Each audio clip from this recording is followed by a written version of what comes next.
우리 인생의 목적은 의외로 단순합니다. 거창하게 말하면 자아 실현이나 깨달음과 같은 목표를 내세울 수 있지만 이런 것들은 이번 한 생애에 이루기가 힘들죠.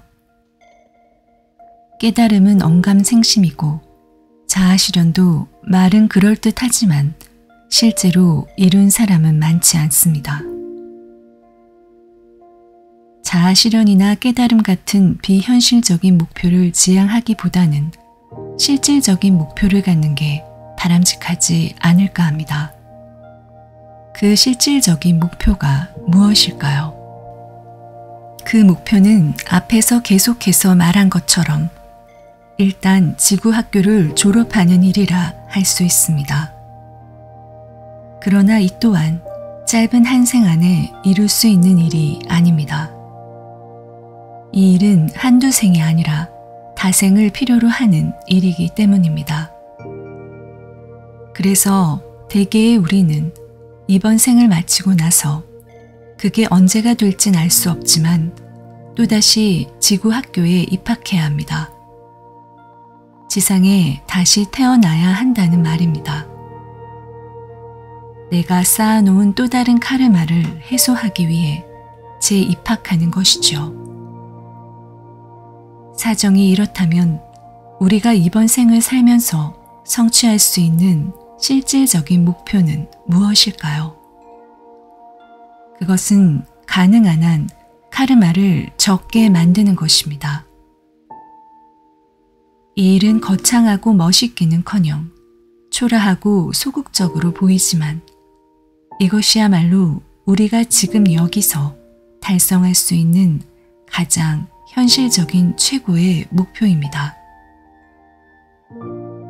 여기서 살고 있는 우리들 대부분은 아직 높은 인격을 갖춘 순수한 영혼의 수준에 이르지 못했습니다. 그래서 카르마를 만들지 않곤 살 수 없습니다. 아시다시피 우리는 노상 누군가를 욕하고 미워하면서 살고 있지 않습니까? 이런 일들을 하루아침에 끊을 수는 없습니다. 그러나 그 양을 대폭 줄일 수는 있습니다. 이를 위해 우리는 스스로 감정을 컨트롤해야 합니다. 다시 말해 가능한 한 감정에 휩쓸리지 말자는 것입니다. 카르마는 우리가 감정에 휩쓸릴 때 많이 만들어집니다. 감정은 우리를 카르마를 만드는 지름길로 인도하죠. 그래서 붓다가 사람을 사랑하지도 말고 미워하지도 말라고 한 것입니다. 미워하지 말라고 한 것은 이해가 되지만 사랑하지도 말라고 한 것은 조금 의아하죠. 이는 누군가를 사랑한다는 것도 욕망을 일으키는 일이기 때문입니다. 욕망을 내는 즉시 카르마가 만들어집니다. 그래서 나와 그 대상 사이에 일종의 에너지장이 생성됩니다. 그러면 우리는 그 연에 이끌려 또 만나게 되고 만나면 다시 사랑의 감정을 일으켜 카르마를 짓는 일을 반복하게 됩니다. 카르마를 줄일 수 있는 방법은 남을 미워하고 욕하는 자신을 주시하는 것입니다. 그렇게 주시하면서 마음속으로 아, 지금 내가 다른 사람을 욕하고 있구나 라고 되뇌어 봅시다. 이렇게 한다 해서 카르마가 생성되지 않는 것은 아니지만 그 에너지가 대폭 약해집니다. 부정적인 에너지가 훨씬 덜 생긴다는 것이죠. 자신을 주시하는 것입니다. 그럼으로써 항상 각성 상태를 유지하는 것이죠. 이렇게 자신을 주시하고 있으면 욕망이 치솟는 것도 바라볼 수 있는데 그 상태가 되면 그 욕망의 감정에 휩쓸리지 않을 수 있습니다. 아니, 정확하게 말하면 감정에 휩쓸릴 수도 있지만 그때에도 내가 지금 감정에 휩쓸리고 있구나 라고 읊조리면 됩니다. 이것을 자꾸 훈련하다 보면 항상 깨어있는 상태를 유지할 수 있을 것입니다. 바로 이 방법이 카르마를 가능한 한 줄일 수 있는 최고의 방법이라 하겠습니다. 혹시 우리는 모두 지구별 여행자다 라는 말을 들어보신 적이 있나요? 나그네적인 삶을 이야기하는 것인데 이 말은 우리 인생을 바로 나그네처럼 살라는 의미입니다. 나그네는 삶을 어떻게 대합니까? 자신이 있는 곳이 여행지이기 때문에 현실에 직접 개입하지 않습니다. 대신 한 걸음 뒤에서 그곳을 관조합니다. 객관적인 입장에 서는 것이죠. 그러니 좋다 싫다 같은 감정이 격렬하게 일어나지 않습니다. 좋은 감정이 일어나도 그것에 마음을 싣지 않기 때문에 마음이 흔들리지 않습니다. 그 좋은 마음을 관조할 뿐입니다. 그렇게 계속 하다 보면 마음이 초연해집니다. 그러면 카르마와 이별할 수도 있습니다. 나그네는 바로 이런 삶의 전형을 보여주고 있다고 하겠습니다. 우리가 일상생활을 하다 보면 이 생만 존재한다 생각하기 쉽습니다. 예를 들어 저는 이번 생에 남자로 태어나 인생의 전반부에는 공부만 하다가 30대 중반의 교수가 되어 그렇게 60여 년을 살아왔는데 이것이 마치 나의 전부인 것처럼 느껴집니다. 이것과 다른 저는 전혀 생각나지 않습니다. 여러분도 마찬가지일 겁니다. 그런데 이는 이번 한 생만 보는 제한적인 시각입니다. 카르마 법칙에 따르면 우리는 언제 시작했는지 모르지만 수많은 생을 살아왔습니다. 그 많은 생을 사는 동안 성별도 계속 바뀌었을 것이고 다양한 직업을 전전했을 것이며 전혀 다른 시대에 다른 지역에서 태어나 다양한 성격을 갖고 살았을 것입니다. 한 영혼이 이렇게 수많은 전생에서 다양한 모습으로 사는 것은 와이스의 연구뿐만 아니라 다른 전생체험 연구자들이 제시한 사례에서도 발견됩니다. 어떤 연구자는 이런 말도 했습니다. 내담자들이 역행 최면을 통해 전생의 인격으로 돌아가면 그 변환이 하도 심해 그때의 인격과 지금의 인격이 동일한 사람의 것이라 믿을 수 없을 정도라고 말입니다. 이 주제를 연구한 전문가들의 주장을 받아들인다면 우리는 수많은 생애 동안 엄청나게 다양한 삶을 산 것이 됩니다. 어떤 책을 보면 내담자들이 선사시대에 살았던 기억까지 되살린다고 하더군요. 이들의 주장을 인정한다면 우리의 영혼에는 엄청난 양의 카르마가 저장되어 있을 것입니다. 수십만 년을 다양한 인격으로 살았을 터이니 그 카르마가 얼마나 많고 다양하겠습니까? 그런데 우리는 이번 생에 지금의 이 모습으로 살고 있습니다. 어떤 과정을 거쳐 이렇게 되었을까요? 이것은 카르마 법칙으로 설명할 수 있습니다. 이번 생에 내가 이런 모습으로 사는 것은 카르마 법칙에 따라 내가 정한 것입니다. 그러니까 우연히 이렇게 된 것이 아니라는 말이죠. 먼저 우리는 영혼의 형태로 영혼들의 세계에 머물러 있었습니다. 그런데 우리는 여전히 지상에서 해결해야 할 카르마를 많이 갖고 있었습니다. 그러다 몇몇 카르마를 해결할 수 있는 여건이 지상에 형성됩니다. 이렇게 여건이 만들어지면 등장하는 존재가 있습니다. 보통 마스터라 불리는 존재인데 이들은 더 이상 환생하지 않는 영적으로 매우 뛰어난 고급 영혼이라고 합니다. 이들은 지상에 내려오지 않고 영혼의 세계에 머물면서 환생을 거듭하는 일반 영혼들을 위해 봉사하고 있다고 하죠. 물론 그곳의 사정에 박지 못한 우리 보통 사람들은 이 마스터 영혼들의 존재를 믿기 힘듭니다. 그러나 이 방면을 다룬 책들을 보면 마스터의 존재가 빠지지 않고 나옵니다. 사실 마스터 영혼들의 도움이 없다면 우리는 카르마 소진 계획을 짜기 힘들지 모릅니다. 카르마의 세계가 워낙 까다롭고 복잡하기 때문에 보통의 지능을 가진 우리들이 혼자 힘으로 다음 생에 대한 계획을 짜는 일은 쉽지 않을 것 같습니다. 일단은 그런 고급 영혼들이 있다는 사실을 받아들이기로 하고 설명을 해보겠습니다. 우리가 마스터와 가장 먼저 해야 할 일은 무엇일까요? 그것은 다음 생에 내가 어떤 카르마를 소진할지를 정하는 일일 겁니다. 우리의 영혼에는 엄청난 카르마가 저장되어 있어 그것을 한 생에 다 소진시키는 건 불가능합니다.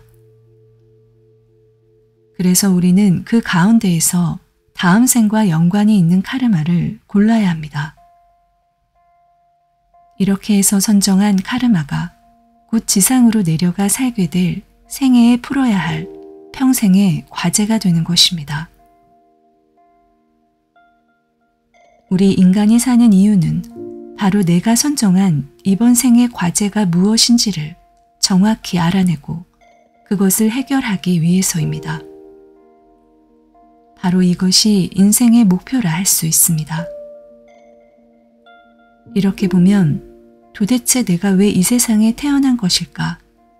사는 게 힘들고 아무 의미도 없는 것 같은데, 죽으면 다 끝인 것 같은데 왜 살아야 할까? 라는 질문은 잘못된 것이라 할 수 있습니다. 대신 이번 생에 내가 풀어야 할 과제는 무엇일까? 라는 질문을 진지하게 던지고 그 답을 얻기 위해 올인해야 합니다. 이 작업은 생을 마칠 때까지 해야 할 것입니다. 어느 때에 이 작업을 시작하든 그것은 문제가 되지 않습니다. 늦은 때란 없습니다. 여러분은 살아야 할 이유를 공연히 먼 데서 찾지 마시기 바랍니다. 우리가 살아야 할 이유는 이미 우리의 의식 안에 정보 형태로 저장되어 있으니 자신을 반추해 보면 찾을 수 있습니다. 조금만 주의를 기울이면 곧 발견할 수 있습니다. 가령 관련 서적을 읽는다던가 관심이 비슷한 사람들과 이 주제에 대해 토론하는 것도 좋은 방법입니다. 나와 관련된 중요한 인연이나 주요 사건들을 점검해 보는 일도 빠뜨리면 안 되겠죠. 여러분이 이렇게 다양한 방법을 활용하여 스스로의 삶을 진지하게 반추해 본다면 어렵지 않게 인생의 목표, 즉 이번 생에 내가 가져온 카르마가 무엇인지 알 수 있을 겁니다. 여러분은 제가 앞에서 이 지상을 지구학교라 했고 우리는 가능한 한 빨리 이 학교를 졸업해야 한다고 했던 말을 기억하실 겁니다. 학교에서 생활하는 것이 아무리 좋아도 그곳에 영혼이 있을 수는 없습니다. 학교란 사회로 나가기 위해 학습하고 훈련하는 곳이라 중간 단계에 불과합니다. 이 지상은 훈련장이라고 했죠. 훈련장은 잠시 머무는 곳이라 그곳에 영혼이 있을 수는 없습니다. 이 물질계는 눈에 보이고 손에 잡히는 유일한 세계이기 때문에 사람들은 이 물질적인 세계만 존재한다고 생각하기 쉽습니다. 그래서 사람들은 지상의 물질적인 가치, 즉 돈이나 섹스, 권력, 향락, 물욕 등에 빠져 그런 삶에 충실하게 삽니다. 그런데 그렇게 사는 이상 우리는 이 지구 학교를 졸업할 수 없습니다. 영원히 이 오욕의 세계에서 벗어나지 못하고 번뇌 망상 속에서만 살게 될 것입니다. 이게 이른바 중생들의 삶이죠. 이러한 삶은 우리의 진정한 고향이 이 지구 학교가 아니라 지구 학교를 졸업한 다음에 가는 영적인 세계라는 사실을 알지 못하기 때문에 반복되는 것입니다. 사람들은 자신을 생각할 때 육신을 먼저 떠올리고 그 육신을 나라고 생각합니다. 그런데 이 육신은 결코 내가 아닙니다. 나는 일단 내 영혼이라고 할 수 있습니다. 앞에서는 이 영혼을 원인체라고 했죠. 육신은 내 영혼이 지상에서 활동하기 위해 입는 지구 옷일 뿐입니다. 우주에 나가면 우주복을 입어야 하듯 이 지상에 거주하려면 육신이라는 옷을 입어야 합니다. 그러다 이 육신이 너무 낡아 영혼을 담아 놓을 수 없게 되면 영혼은 육신을 버리고 떠납니다. 이것이 바로 죽음이죠. 우리가 육신을 나라고 생각하는 것은 입고 다니는 옷을 자신이라 생각하는 것과도 같습니다. 우리는 옷이 내가 아니라는 것을 압니다. 그래서 옷이 낡으면 미련 없이 버립니다. 육신도 마찬가지입니다. 따라서 우리가 살면서 주력해야 할 일은 육신을 위하는 것이 아니라 영혼을 성장시키는 일입니다. 지구학교 졸업자들이 가는 곳에 대해 말하기 전에 명확하게 해둘 것이 있습니다. 졸업한 영혼들이 가는 곳과 아직 졸업하지 못한 영혼들이 가는 곳은 엄연히 다르다는 사실입니다. 두 곳 모두 영계인 것은 같지만 차원이 다릅니다. 달라도 아주 많이 다릅니다. 선지자들의 증언에 따르면 우선 영혼들이 거주하는 세계는 시간과 공간의 제약이 없는 자유로운 곳이라 합니다. 우리는 지상에 내려와 육신이라는 옷을 입으면서 모든 면에서 제약을 받습니다.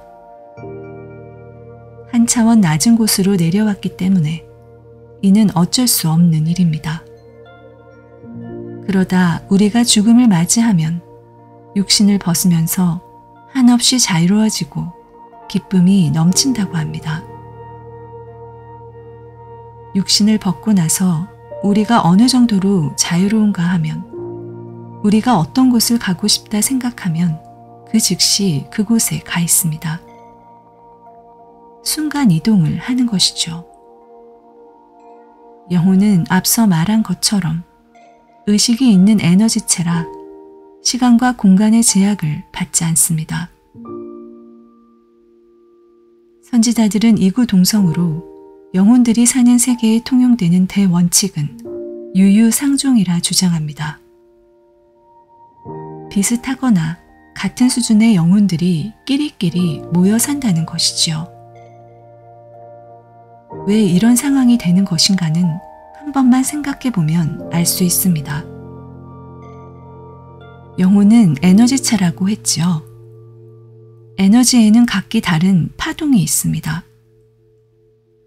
수준이 높은 영혼일수록 이 파동이 빠르고 그래서 더 빛이 난다 합니다. 그런데 파동이 빠르든 느리든 영혼들은 자신과 파동이 비슷한 영혼들만 만날 수 있습니다. 영혼의 파동이 많이 다르면 서로 옆에 가까이 가는 것조차 힘들다고 합니다. 그래서 이 세계에서는 파동이 비슷한 영혼들끼리 무리지어 살 수밖에 없는 것입니다. 지구학교를 졸업한 영혼들은 영적으로 매우 성숙한 영혼입니다. 더 이상 지상에 내려오지 않아도 되는 이들은 항상 다른 영혼을 어떻게 도울지에 대해서만 생각하는 보살 같은 존재입니다. 그런데 유유상종의 원리에 따라 이 영혼들은 자기들끼리만 모이게 됩니다. 그러면 그들이 있는 곳은 어떤 곳이 될까요? 온통 사랑의 존재들만 모여 있으니 그곳은 사랑과 기쁨만 넘치는 곳이 되지 않겠습니까? 지구학교를 졸업했다는 것은 인간의 부정적인 감정, 즉 증오나 시기 같은 마음을 더 이상 갖지 않는 단계에 이르렀다는 것을 뜻합니다. 이런 감정이 있으면 카르마를 짓게 되기 때문에 그 해소를 위해 지상으로 내려가야 합니다. 그런데 지구학교를 졸업한 영혼들은 카르마를 발생시키는 감정을 넘어섰기 때문에 지상으로 환생하지 않습니다. 이 영혼들은 부정적인 감정을 갖는 것이 인간의 본성에 어울리지 않는다는 것을 알고 있어 자연스럽게 그런 감정을 갖지 않습니다. 그래서 그들이 거주하는 곳은 가히 천당이라 불릴만 합니다. 그곳의 아름다움은 지상과 차원이 달라 지상에 사는 인간의 언어로는 표현하기 힘들다는 것이 선지자들과 근사 체험자들의 주장입니다. 그러나 지구학교를 졸업했다고 해서 그들이 인간 진화의 끝에 다다른 것은 아닙니다. 인간 진화의 종착점은 불교적으로는 깨달음이라 할 수 있고 그리스도교적으로는 신과 완벽하게 하나가 되는 경지라고 할 수 있습니다. 지구학교를 졸업했다고 해서 그들이 그러한 깨달음의 경지에 다다른 것은 아닙니다. 그들은 단지 지상에서 만들었던 카르마를 모두 해소한 것뿐입니다. 그들은 이 영혼들의 세계에서 계속해서 배움의 과정을 겪어야 합니다. 그 배움 중 가장 중요한 것은 다른 영혼들을 돕는 일일 것입니다. 재미있는 것은 우리 보통의 영혼들은 이 마스터 영혼에 가까이 갈 수 없다는 사실입니다. 이 영혼들은 진인 파동이 매우 빠르기 때문에 엄청나게 빛이 나는데 그게 너무 밝아 우리가 근접할 수 없는 것이죠. 그렇다면 이 영혼들은 우리 같은 보통의 영혼들을 어떻게 도와줄까요? 다행히 그들은 우리에게 가까이 올 수 있습니다. 자신의 영혼이 지닌 파동의 진동수를 내려 우리와 비슷하게 만들면 우리 곁에 올 수 있는 겁니다. 그래서 우리가 진심으로 도와달라고 빌면 그 순간 그들이 우리 곁으로 다가온다고 하더군요. 그런데 만일 우리가 이런 청을 하지 않으면 그들도 우리를 도울 수 없다고 합니다. 우리가 그들을 생각하면 그제야 그들도 우리의 영혼과 파동을 맞추는 일이 가능해지는 것입니다. 영혼들의 세계에서는 이렇게 쌍방의 파동이 맞아야 만날 수 있습니다.